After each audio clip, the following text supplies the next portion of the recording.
Elara Winford had learned to recognize the sound of decisions being made without her.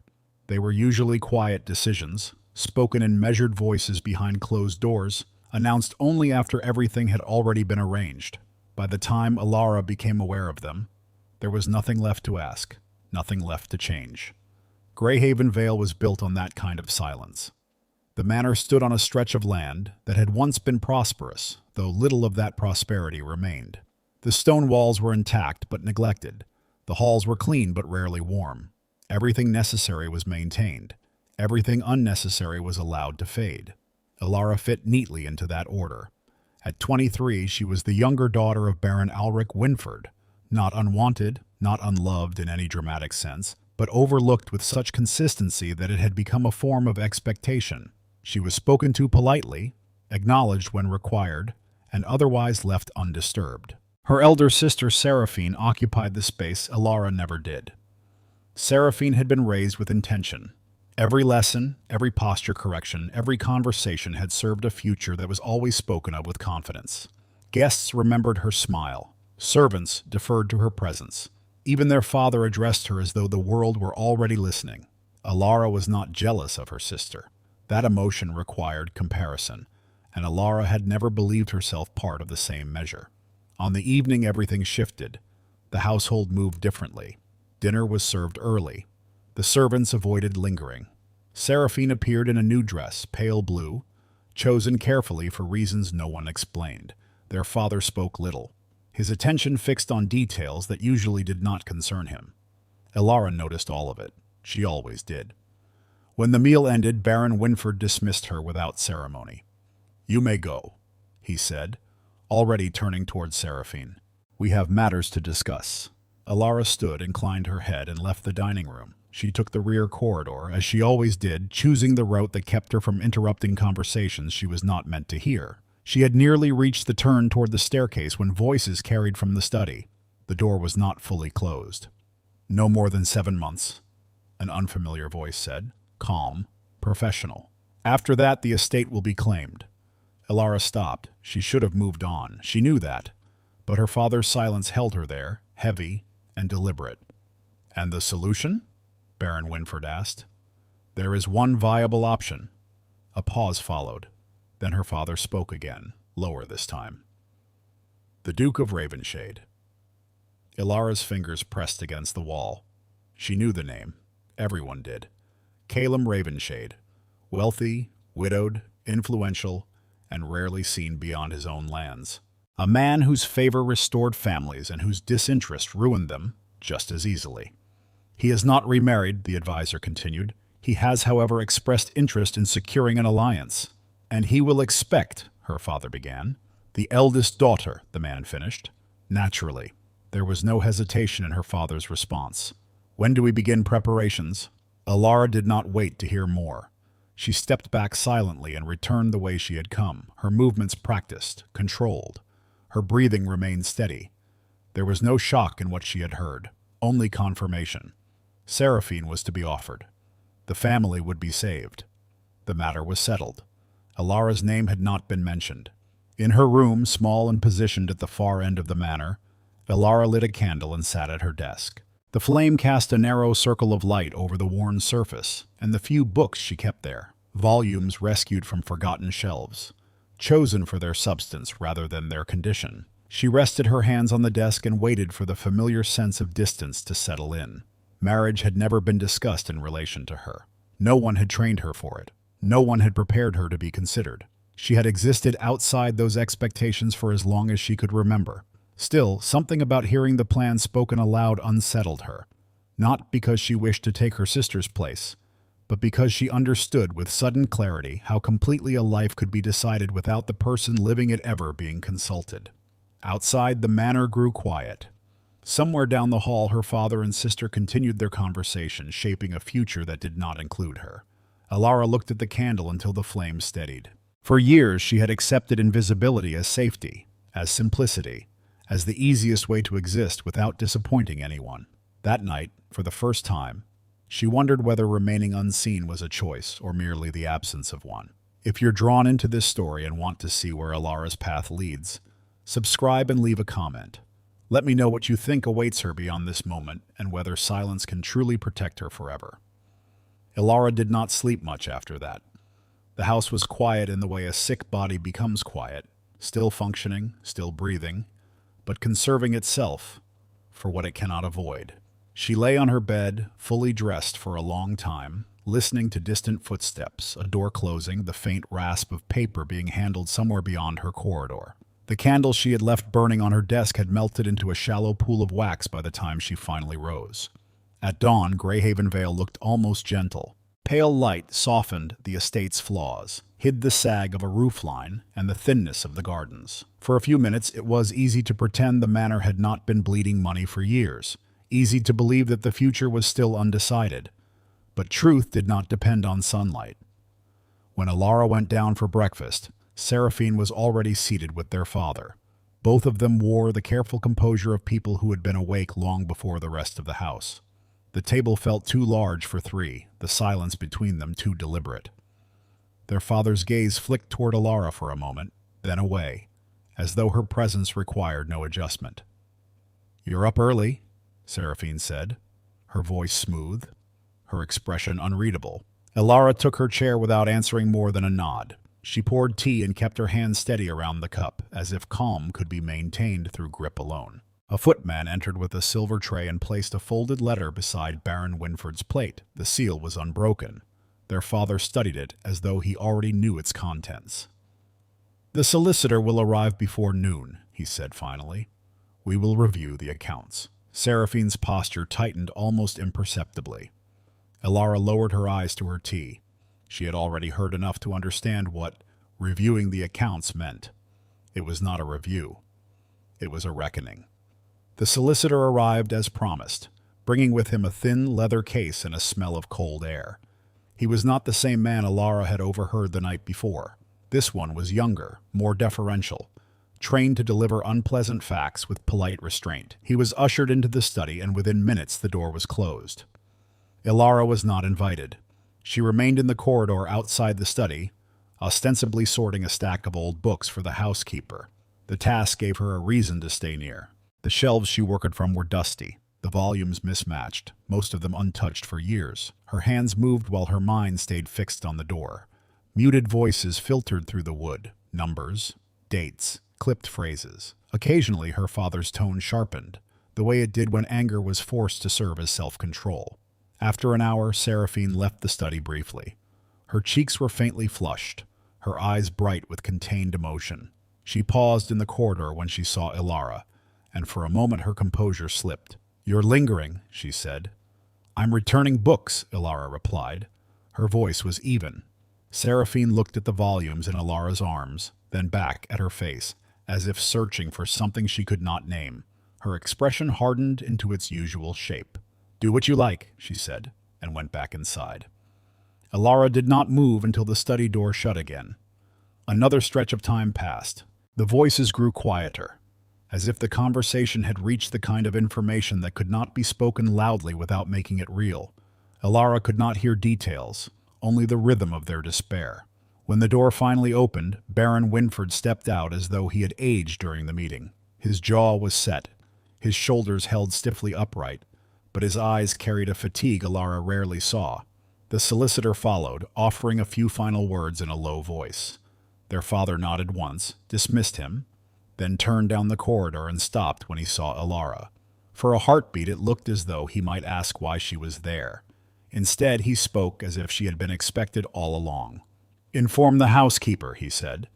"We will be reducing staff. The West Wing will remain closed through winter." Ilara's throat tightened. The manor had been closing rooms for years, but never so openly, never with such a finality that felt like surrender. "Yes, father," she said. He studied her a moment longer than usual, his gaze shifting across her face as though calculating what she could be useful for. Whatever he found, it did not change his course. He turned away and called for Seraphine. "Come," he said. "We must speak of arrangements." Ilara watched them walk toward the drawing room, where the bright windows faced the road, where visitors would someday see Seraphine framed like a portrait. She carried her books back to the shelf, but her hands had gone cold. Later, In the late afternoon, the housekeeper quietly confirmed what Ilara had already gathered from fragments. The Winford accounts were beyond repair. Debts had accumulated in layers, repairs deferred, loans renewed, interest compounding, like rot beneath polished wood. There were creditors in the city who had waited out of respect for the family name. That patience was ending. 7 months was generous. Ilara did not ask for more. Her father had never allowed the household to speak plainly of decline. He preferred illusions. Now the truth was forced into the open, and it moved quickly toward its solution. By evening, the plan was no longer a whisper behind a door. Baron Winford summoned Seraphine to the study again. The door remained open this time, not out of kindness but out of confidence. He was not ashamed of what he was doing.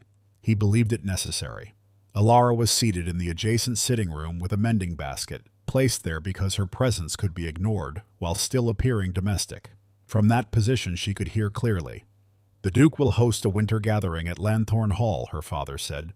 "You will attend. You will be charming. You will show him what he needs to see." Seraphine's voice was controlled. "And if he does not want me?" Her father's response carried impatience, as though the question were childish. "He will. It is the sensible match." "Sensible," Seraphine repeated, with a quiet bitterness that did not quite become rebellion. Baron Winford continued as if she had not spoken. "There will be new gowns," he said. "We will repair what we can. You will not appear as though you come from a house in distress. You will not mention finances. You will not give him cause to think we are desperate." Ilara's fingers moved mechanically through fabric, though she did not remember threading the needle. Seraphine said, "I have not met him." "You will," their father replied. "And you will understand what is required." The conversation ended in practicalities. Dates, letters to be written, invitations to be accepted. It was all very orderly. The ruin of an estate reduced to a schedule. Ilara kept her gaze lowered and did not look up when Seraphine passed through the sitting room afterward. Her sister moved like someone holding herself together through sheer force of habit. She paused near the doorway as if she might speak, then thought better of it and walked on. When the house was asleep, Ilara returned to the only place that felt truly hers, the small corner of the library no one bothered to claim. The library itself was large, its shelves once the pride of Greyhaven Vale. Now the room smelled of old leather and neglect. The grand table in the center bore scratches from years of being used for anything except reading. Candles were rationed. Only one was allowed at a time. Ilara lit it anyway. She searched the shelves until she found the pamphlet she had seen months earlier, half hidden behind a volume of sermons. The title was plain and unembellished, a printed address by Calum Ravenshade. She had read fragments before, drawn by curiosity and the strange fact that a duke would write to the public at all. Tonight, she read as if her life depended on understanding the mind behind the name. His words did not flatter, they did not beg approval. They argued quietly with a controlled force that suggested conviction rather than performance. He wrote of schools in poor districts, of literacy as dignity, of the waste of minds left uneducated simply because they belonged to women or to the wrong class. He criticized charity that soothed conscience rather than changed conditions. He spoke of responsibility as something owed, not something chosen when convenient. Ilara found herself leaning closer to the page, as if proximity could make the world he described more tangible. There was no sentimentality in his writing, but there was a kind of restrained compassion that felt more honest than pity. He did not speak of saving anyone. He spoke of building something that did not require salvation. Ilara read until the candle burned down and the wax threatened the table. When she set the pamphlet aside, her hands remained still for a long moment. If Ravenshade truly believed what he wrote, then the arrangement her father planned was not merely a transaction. It was a violation of the very principles that seemed to shape the Duke's public voice. And yet, the county insisted Ravenshade valued alliances. Wealth did not grow in isolation. Even reclusive power needed partners. Perhaps his writing was only a mask, a way to appear principled while doing what all men of his rank did behind closed doors. The thought made Ilara's chest tighten.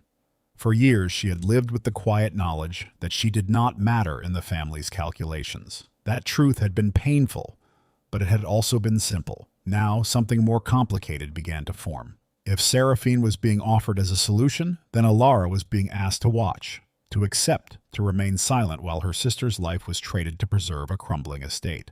Elara could not claim moral purity. She lived under the same roof, ate the same food paid for with the same borrowed money. But the clarity of the bargain disturbed her in a way that refused to settle. She imagined Lanthorn Hall, its polished floors, its crowds, its careful smiles. She imagined Seraphine there, dressed like an answer to a problem being evaluated by a man whose words spoke of dignity and choice. And she imagined herself beside her sister, present but unseen, hearing everything, and being asked nothing. Elara's gaze drifted back to the pamphlet. On its final page, Ravenshade had signed his name with a flourish that was not vain, only certain. The ink was dark, the strokes controlled. A man who wrote like that did not seem easily manipulated. The next morning, Baron Winford had letters drafted. Seals were pressed. A messenger was sent on horseback toward Lanthorn Hall. The plan had moved beyond discussion. It had become a path. Elara watched from the window as the rider disappeared down the road. The sky was pale and sharp with winter's approach. The air tasted clean, indifferent. Behind her, the manor continued its routines, meals, chores, instructions for Seraphine's wardrobe. Every detail was arranged toward one purpose, to present Seraphine to a duke as the price of salvation. Elara turned away from the window and went back to the library, not because she believed reading could stop what was coming, but because it was the only way she knew to stay steady while everything around her shifted. In the quiet between pages, she held one thought more tightly than the rest. If Ravenshade's words were true, then whatever happened at Lanthorn Hall would not unfold as her father expected. And if his words were a lie, then the danger was even greater than debt. Either way, the winter gathering was no longer simply Seraphine's future. It was the first moment in Elara's life that threatened to pull her out of the margins, whether she wanted it or not. Elara arrived at Lanthorn Hall knowing exactly where she stood. Not at the center, not at the edge. Somewhere just behind what mattered. Close enough to be seen if someone bothered to look. Distant enough to be ignored without consequence. The carriage slowed as it passed through the iron gates, and the manor rose before them in clean lines of stone and light. Lanthorn Hall did not announce wealth with excess.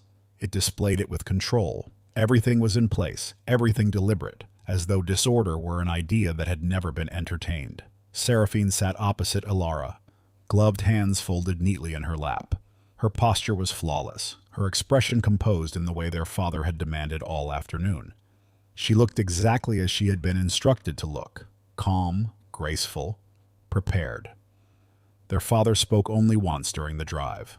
"Remember," he said, his eyes fixed forward, "you represent this family." Seraphine inclined her head. Elara did not respond. The instruction had not been meant for her. Inside, the hall was already alive with voices. Guests moved through the rooms in carefully paced currents, greeting one another with practiced familiarity. Candles reflected off polished floors and gilded frames. The air held the faint scent of wax and winter roses. Baron Winford guided Seraphine forward almost immediately, positioning her with subtle precision among those whose attention mattered. Elara followed a step behind, as she always did, present but not introduced, acknowledged only when courtesy required it. She watched her sister perform the role assigned to her. Seraphine smiled at the right moments. She listened attentively. She laughed softly when prompted. She became, with unsettling ease, exactly what the evening demanded.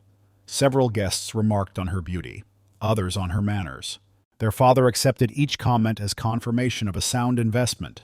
Elara felt no resentment, only distance. When the Duke of Ravenshade was announced, the room adjusted around his presence. He entered without ceremony, tall, composed, dressed simply for a man of his rank. There was no attempt to draw attention to himself, yet attention followed him all the same. Conversation shifted. Heads turned. The name carried weight that did not require reinforcement. Calum Ravenshade greeted their host with polite restraint, then allowed himself to be drawn into the circle forming around Seraphine. Baron Winford stepped forward at once. "My daughter," he said, placing a hand lightly at Seraphine's back. "Seraphine Winford." The Duke inclined his head. His gaze lingered briefly on Seraphine, assessing, attentive, neither dismissive nor impressed.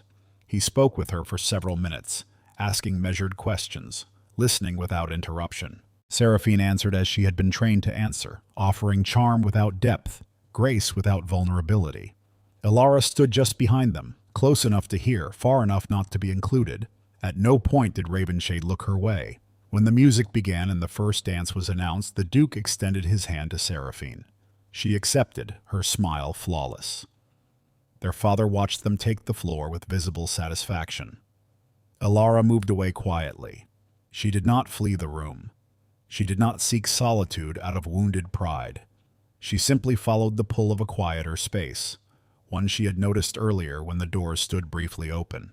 The library lay beyond the main hall, separated from the noise by heavy doors and thick curtains. Inside, the sound of the gathering softened to a distant murmur.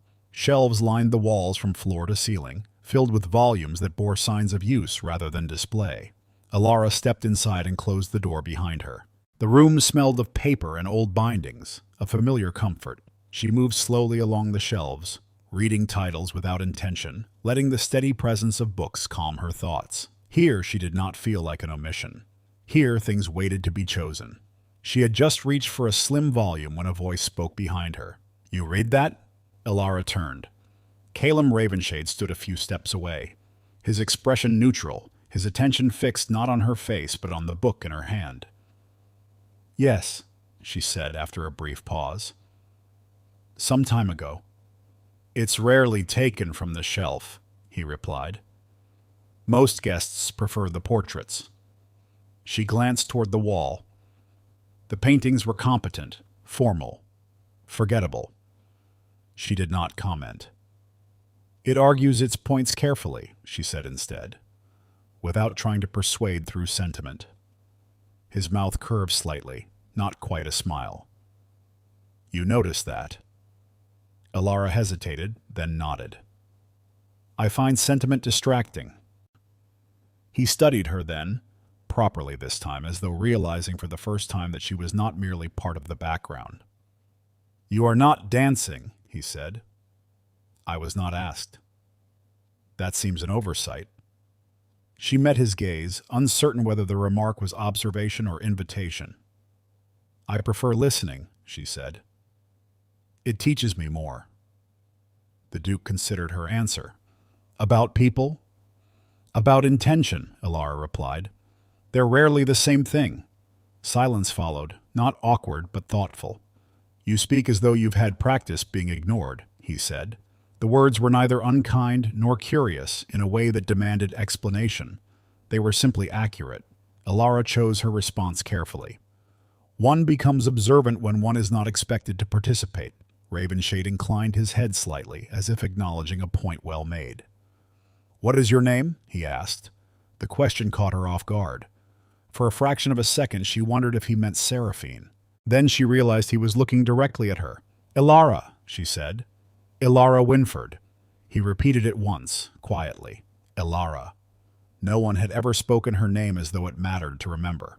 They spoke for several minutes after that, not of the gathering, nor of alliances or estates, but of ideas, of education, of obligation, of what it meant to inherit something one did not choose. Ilara found herself answering without rehearsing, thinking without guarding each thought. Ravenshade listened without interrupting, without redirecting the conversation back to himself.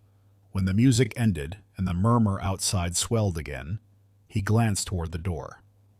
"They will notice my absence," he said. "Yes," Ilara agreed. "They will." He did not move immediately. "I'm glad I came in here," he said at last. "Thank you for reminding me why these rooms exist." Ilara inclined her head, unsure how else to respond. Ravenshade opened the door and left. The noise of the gathering rushed back in, reclaiming the space. Ilara remained where she was, her hands still resting on the shelf. Later that evening, the guests departed in clusters, conversations trailing behind them like echoes. Baron Winford thanked the Duke with practiced warmth. Seraphine stood at his side, composed, radiant, waiting. There was no announcement, no declaration, no hint of intent. Ravenshade took his leave with courtesy and restraint, offering nothing beyond polite farewells. The absence of a decision settled over the hall more heavily than any rejection might have. On the drive home, no one spoke. Elara watched the road pass beneath the wheels, the darkness outside unbroken. She felt unsettled, but not disappointed. Something had shifted quietly without permission. For the first time, she had been addressed without being summoned, asked without being evaluated, seen without being placed. Whatever followed, Lanthorn Hall had marked the end of something she had believed permanent. Her invisibility, once reliable, had fractured. Caleb Ravenshade's first visit to Greyhaven Vale was announced 2 days in advance. The message arrived by courier, sealed and formal, addressed to Baron Winford.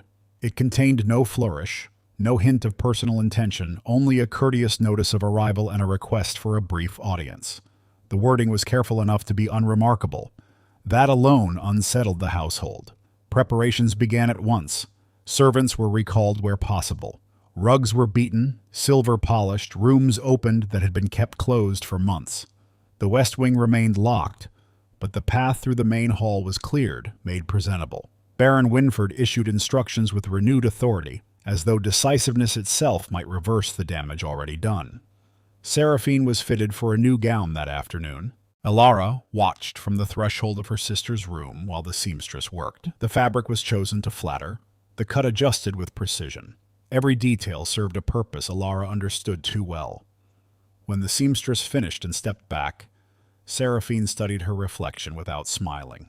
"You need not stay," she said, noticing Elara's presence in the mirror. "I wasn't asked to leave," Elara replied. Seraphine held her gaze for a moment, then turned away. "He's coming to see Father," she said. "Not either of us." "Yes," Elara said, I know. That was the truth as it had been presented. And yet, when Ravenshade arrived, it was Elara he addressed first. The carriage had scarcely come to a halt before Baron Winford stepped forward, composed and eager. Ravenshade greeted him with measured politeness, accepted the introduction to Seraphine with the same, then turned his attention to Elara as though the sequence were natural. "Miss Winford," he said, inclining his head. Elara returned the gesture, surprised less by the recognition than by the absence of spectacle around it. He did not linger. He did not explain. He simply acknowledged her presence and moved on. The visit unfolded, according to form. Tea was served in the drawing room that faced the road. Seraphine sat beside their father, attentive and poised. Elara was placed opposite, close enough to be included, distant enough to be overlooked if the arrangement demanded it. Ravenshade spoke first with Baron Winford, listening carefully, asking questions that revealed little of his own position. He was courteous without being indulgent, interested, without encouraging false confidence. When the conversation shifted to the estate, to its history and its prospects, Elara listened without comment. Then Ravenshade turned to her. "You mentioned at Lanthorn Hall that you preferred listening," he said. "Do you still find it instructive?" Elara met his gaze. "More than speaking, often." "And today?" She considered the room, the arrangement of bodies, the tension beneath the politeness. "Today confirms what I already suspected." Ravenshade's expression remained neutral. "Which is?" "That people reveal more when they are certain of their audience." A brief pause followed. Baron Winford shifted slightly in his chair. Ravenshade inclined his head. "An accurate observation." From that moment, the conversation changed. He did not exclude Seraphine.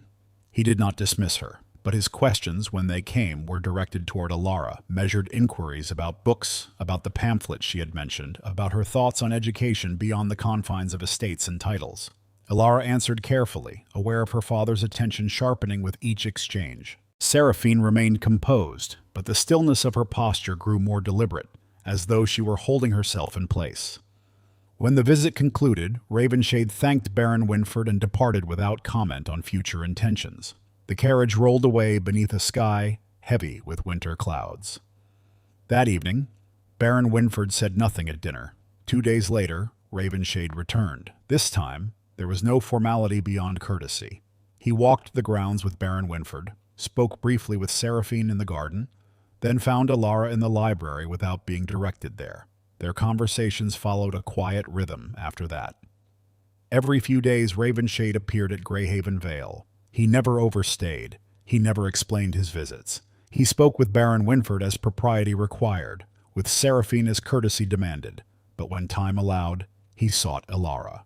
They talked in the library, in the winter room, once while walking along the edge of the grounds where the land sloped toward the trees. Their discussions were not intimate, but they were precise. He asked what she thought. He listened when she answered. He remembered what she said. Ilara found herself unsettled by the consistency of it. She did not mistake attention for promise. She had lived too long without expectation to make that error easily. Still, something in the repetition eroded the certainty she had built around her place in the family. Seraphine noticed before anyone acknowledged it.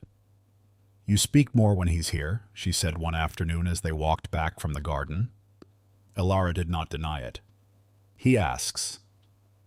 "That is not the same as invitation," Seraphine replied. "No," Ilara said. "But it is closer than silence." Seraphine stopped walking. For a moment, the careful composure she wore slipped. "Be careful," she said quietly. "Father did not plan for you." Ilara held her gaze. "I know." The words did not ease the tension between them. They only named it. As winter pressed closer, the household adjusted around an unspoken imbalance. Baron Winford grew more watchful, Seraphine more controlled, Ilara more uncertain of the boundaries she had never been allowed to test. Ravenshade remained unchanged in his manner. He did not hurry. He did not reassure. He continued to return, continued to speak, continued to look at Ilara as though her presence required no justification. Hope did not announce itself. It formed slowly against Ilara's will, fragile enough that she barely trusted it. And with it came fear. Quiet, persistent, and newly awake. The rumors did not arrive suddenly. They seeped in, carried by pauses in conversation, by glances that lingered a fraction too long, by invitations that arrived addressed more carefully than before. At first, Ilara noticed them only as a change in tone. A letter from a distant cousin spoke warmly of Seraphine, then mentioned, almost as an aside, that it was said the Duke of Ravenshade had taken an interest in intellectual companionship. A neighbor visiting for tea asked, with false innocence, whether Greyhaven Vale had always been so fond of hosting scholars. A passing remark at church questioned whether the Duke's frequent visits were meant to instruct or to court. No one asked Ilara directly. They never did. But Seraphine heard everything. She became quieter in company, her smiles more precise, her movements sharpened by restraint. Where once she had filled rooms with ease, she now seemed to measure every word, as though the smallest misstep might confirm what others were already whispering. Baron Winford responded as Ilara expected. He spoke less to Seraphine and more about her. He reminded her in tones that allowed no debate of her duty to the family. He adjusted her schedule, limited her appearances, refined her image with renewed urgency. The pressure did not lessen, it narrowed. Ilara watched it unfold with a growing sense of unease. She did not believe the rumors were fair. Ravenshade had never behaved improperly. He had never promised anything at all. And yet, the shift in attention, however quiet, had been enough to unbalance the arrangement her father relied upon. The confrontation came on a late afternoon when the house was momentarily still. Seraphine found Ilara in the winter room, seated near the window with a book open in her lap. The light was low, the air cold enough to justify the shawl around Ilara's shoulders. She looked up when her sister entered, already sensing that silence would not be allowed to continue. "You should be pleased," Seraphine said, closing the door behind her. Her voice was calm, but the calm was brittle. "You've given them something new to talk about." Ilara closed the book without answering. "They no longer ask whether I will marry him," Seraphine continued. "They ask why he hasn't chosen yet." Ilara stood. "That was never my intention." "That hardly matters," Seraphine said. "Intention is a luxury no one grants us." The words struck closer than accusation. Ilara took a breath, steadying herself. "He speaks to me," she said. "That is all." "And that," Seraphine replied, it exactly the problem." They stood facing one another, separated by years of unspoken expectation. For a long moment, neither moved. "Do you know what it's like?" Seraphine said finally. "To be prepared for a life that isn't yours, and then watch it hesitate because of someone who was never meant to be involved." Ilara's voice remained quiet. "Do you know what it's like to never be prepared for any life at all?" Seraphine's expression faltered. For 23 years, Ilara continued, every decision has passed me by. I have watched futures being discussed as though I were furniture. I did not step into this. I was already standing here when he noticed. Seraphine looked away, her hands tightening at her sides. Father needed one of us to save this family. Yes, Ilara said, and he never once thought it could be me. The silence that followed was heavy, but it was not empty. I did not ask to be chosen, Ilara said, her voice steady but stripped of its usual caution. And I did not ask to be invisible for so long that attention feels like theft. Seraphine turned back to her, and for the first time there was no anger in her eyes, only exhaustion. You think I was chosen, she said quietly. I was selected. There is a difference. Ilara did not answer. Every smile I've learned, Seraphine went on, every word I've practiced. It was all preparation to be useful. I was never asked what I wanted. I was told what I would become. Her voice wavered, just once. I don't know who I am without that. The admission hung between them, fragile and unguarded. Ilara felt the sharp edge of her resentment dull, replaced by something heavier. Understanding did not erase the damage, but it altered its shape. I never wanted your place, Ilara said. I only wanted to exist in my own. Seraphine let out a breath she seemed to have been holding for years. They did not embrace. There was too much between them for that. But the distance shifted, becoming less hostile, more uncertain. Outside the room, the house continued its routines. Servants moved quietly. Somewhere, Baron Winford issued instructions that assumed nothing had changed. But something had. The rumors did not fade. They hardened. Society did what it always did when order wavered. It pressed harder. And Ilara understood then that whatever path lay ahead would demand more than silence from her. In being seen, she had unsettled a balance that could not simply be restored. Ilara learned the truth by accident. She had been sent to the East Wing to search for an inventory ledger, one of the older volumes kept where the ceiling leaked and no one cared to repair it. The task was unremarkable. She had done similar errands often enough to know where forgotten things were left. The document was not what she found. It lay folded inside a slim legal folio, its edges worn smooth, its seal broken long ago. Ilara would have passed it by if not for the familiar shape of her family name written in a precise, older hand. She opened it without curiosity, only habit. She read it once without understanding. She read it again more slowly. The clause was brief. It referred to a debt incurred before her birth, renewed during a period when the estate's finances had first begun to strain. The language was formal, deliberately vague, but the implication was unmistakable. In the absence of sufficient collateral, guardianship rights over the younger daughter of the house could be transferred under specific conditions should the family default. Ilara's name appeared only once. It was enough. She sat down on the low bench beside the shelves, the paper held loosely in her hands. The room felt colder than it had moments before. She read the clause again, tracing each line until denial had nowhere left to hide. If the arrangement failed, if the creditors were not satisfied, she would not simply be dismissed from conversation. She would be removed, sent away under the authority of a legal structure designed to be tidy, unquestioned, and permanent. There was no mention of Seraphine. Ilara returned the folio to its place and left the East Wing without haste. Panic would not change the facts. She had learned that early. What mattered was clarity. Ravenshade arrived 2 days later. The visit was unannounced, informal enough to suggest nothing had changed. He was received as before, greeted by Baron Winford with restrained warmth, acknowledged by Seraphine with practiced composure. Ilara waited until propriety allowed, then asked to speak with him privately. They met in the library. She did not begin with pleasantries. "There is something you should know," she said. Ravenshade listened without interruption as she explained about the clause, the debt, the conditions attached to failure. She spoke carefully, without embellishment, offering facts rather than appeal. When she finished, the silence that followed was heavier than she expected. "I did not know," he said at last. "I believe you," Ilara replied. "That is why I'm telling you now." He studied her, his expression unreadable. Is this why your father is so determined? It explains his urgency, she said, not his methods.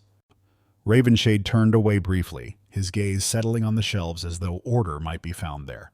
When he faced her again, his voice was measured. If I intervene financially, she shook her head, then I become exactly what the clause intended. A problem resolved through ownership. His jaw tightened slightly. And if I withdraw? Then the estate collapses, Alara said, and I am removed quietly. Neither option offered relief. You see why I could not remain silent, she continued. If I allow this to proceed without truth, I surrender choice entirely. I will not do that. Ravenshade did not argue. He did not offer immediate solutions. The absence of certainty was unmistakable. I cannot undo a contract I did not create, he said. Not quickly, not without consequence. I am not asking you to, Alara replied. I am asking you not to pretend this is simple. He met her gaze. It isn't. The admission carried weight. They spoke little after that. When Ravenshade left, it was without reassurance, without promise. Alara watched the carriage depart with a steadiness that surprised her. For the first time, she understood the full cost of visibility. That night, she packed a small bag and placed it beneath her bed, not in preparation to flee, but to remind herself that passivity was no longer an option. Whatever happened next would require her to stand where consequences could reach her, and that knowledge, once acquired, could not be set aside. The gathering at Crownmere Gardens was announced as a celebration of the season, but no one mistook its true purpose.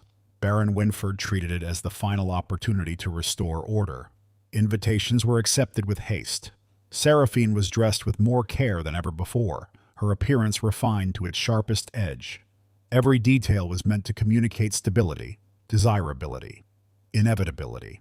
The message was simple. This family still had something worth claiming. Alara attended because refusing would have drawn attention, and attention had become dangerous. Crownmere Gardens overflowed with guests who understood precisely why they were there. Conversations curved toward speculation. Eyes followed the Winford sisters with undisguised interest. Some gazes lingered on Seraphine with expectation. Others shifted, curious, toward Alara. The imbalance was no longer subtle. Ravenshade arrived late. He moved through the gathering without haste, greeting hosts with courtesy, acknowledging acquaintances without indulgence. His presence recalibrated the room, drawing conversation inward, sharpening every pause. Baron Winford noticed immediately. He guided Seraphine forward. "My lord," he said, his tone warm, insistent, "it is a pleasure." Ravenshade inclined his head. "Baron Winford," Seraphine greeted him with practiced grace. She spoke with confidence, offered her smile with restraint, performed exactly as expected. Ravenshade listened, attentive, respectful, and distant. The moment stretched longer than politeness required. Guests began to watch more openly.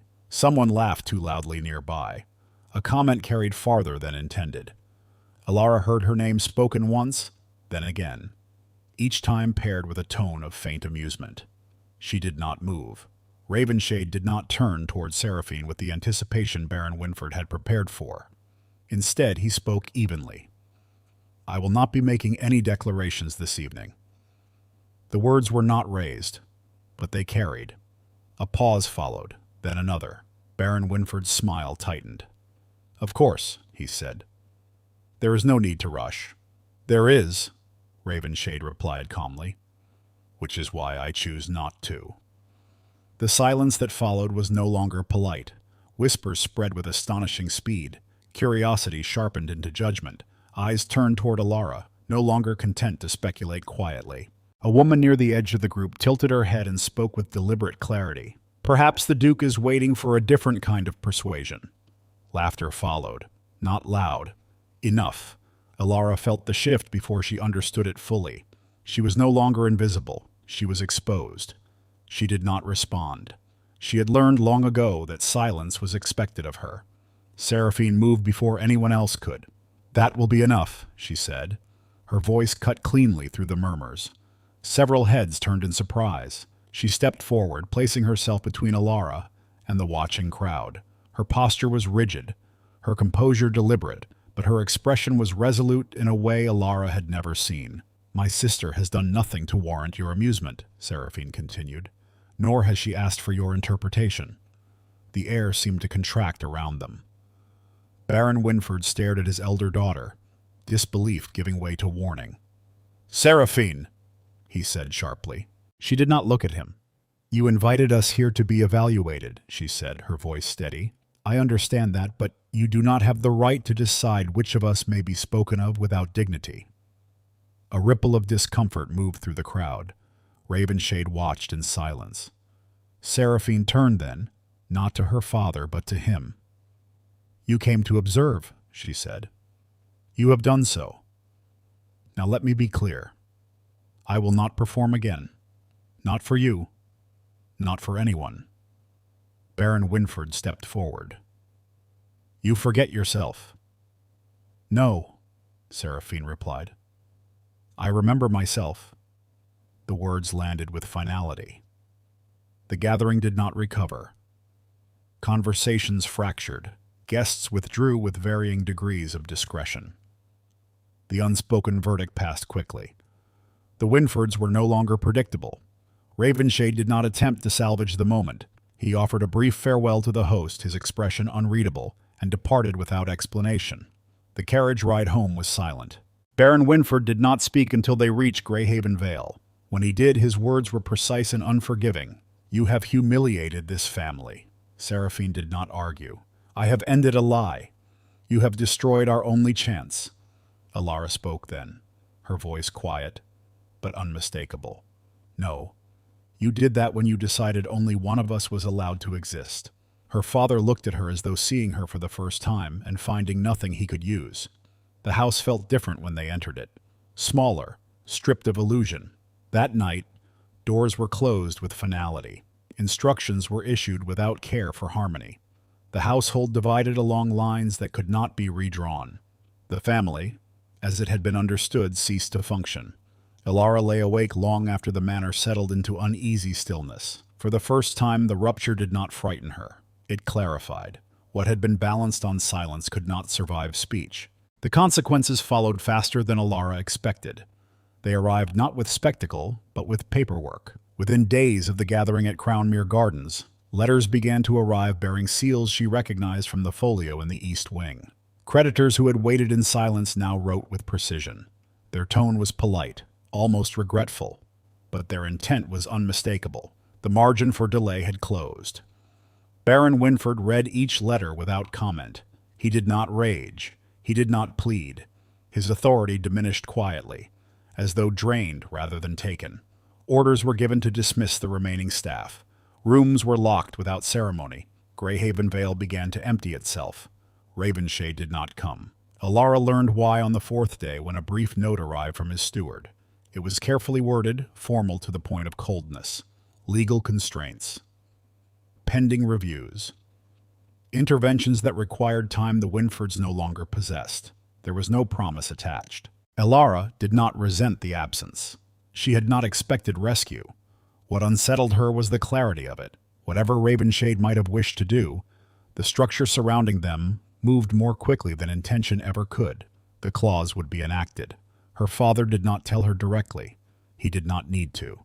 The solicitor arrived at dusk, his manner restrained, his purpose clear.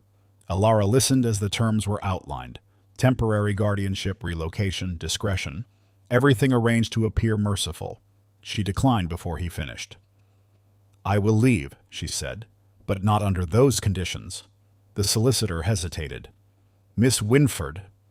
"I will remove myself voluntarily," Alara continued. "If that is acceptable, you may spare the expense of enforcement." The man looked to Baron Winford. Her father did not intervene. He nodded once, as though accepting a compromise rather than acknowledging a loss. That night, Alara retrieved the bag she had packed days earlier. She added little to it, clothing enough for travel, the pamphlet she had taken from the library, a small notebook she had kept hidden for years. She did not take anything that belonged to the house. Seraphine found her at the door. There was no accusation left between them, only the residue of what could not be repaired. "Where will you go?" Seraphine asked. "North," Alara replied. There is a school there that needs instructors. Seraphine nodded slowly. You always had a way of choosing what no one else saw. Alara met her gaze. You stood for me. Seraphine's mouth curved into something close to a smile. I stood for myself. They did not embrace. They understood one another well enough now to know when restraint mattered more than comfort. Alara left Greyhaven Vale before dawn. The road was quiet, the air sharp with approaching winter. She did not look back as the manor receded into the pale distance. She carried no illusion of return. There was no farewell from Ravenshade, no letter, no gesture to soften the departure. Alara felt the absence keenly, not as abandonment, but as the final confirmation that this path was hers alone. By nightfall, the estate was no longer hers in any sense that mattered. She traveled steadily, moving away from the life that had defined her by omission. Each mile placed distance between her and the silence she had mistaken for safety. For the first time, the future was not decided by others. It was uncertain, unguarded, and entirely her own. A year altered Alara more than 23 years of silence ever had. She returned to Lanthorn Hall not as a guest, and not as an obligation attached to another name, but as a woman invited for her work. The letter that summoned her north had not mentioned Greyhaven Vale, nor the circumstances of her departure. It spoke only of a program expanding beyond its original scope, of schools that required structure, and of a recommendation made with quiet insistence. Alara arrived in early autumn. The grounds of Lanthorn Hall were unchanged in their restraint, the order intact, the discipline visible in every maintained path. She noticed the steadiness immediately. It was not wealth that impressed her, but continuity. She had learned to recognize the difference. Her year away had not been gentle. Teaching demanded presence. Authority had to be earned daily. Children tested boundaries with honesty adults rarely permitted themselves.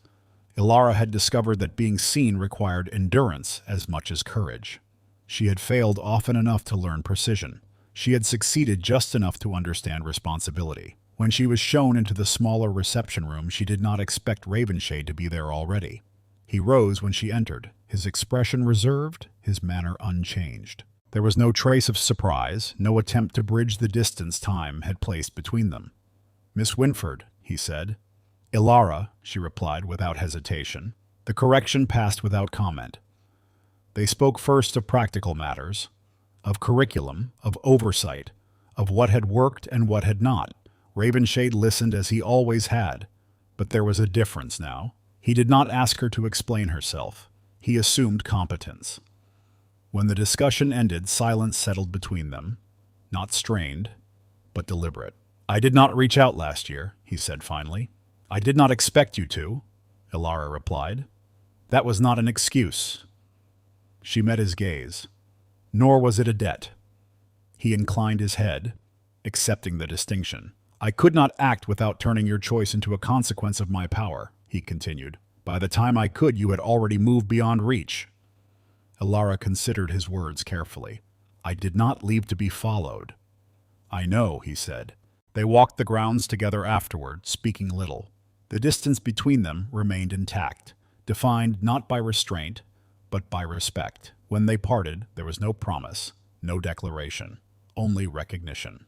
That evening, Alara stood alone at the window overlooking the courtyard.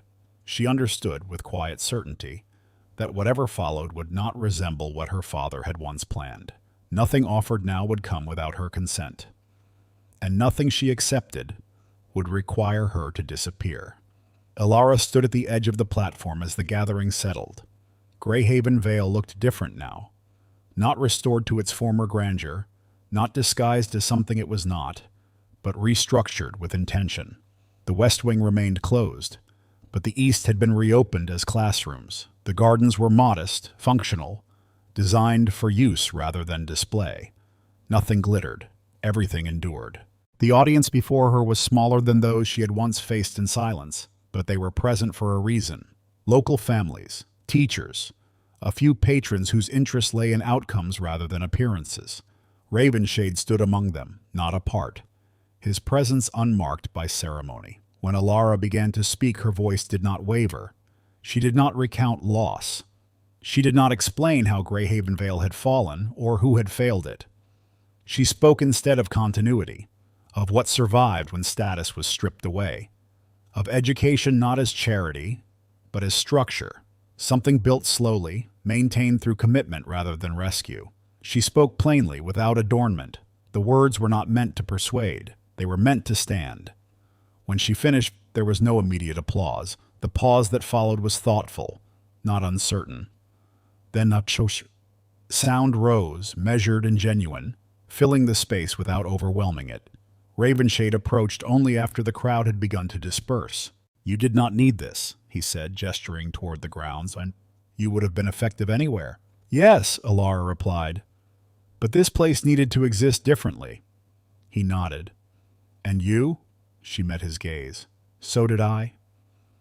They walked together along the path that edged the rebuilt wing.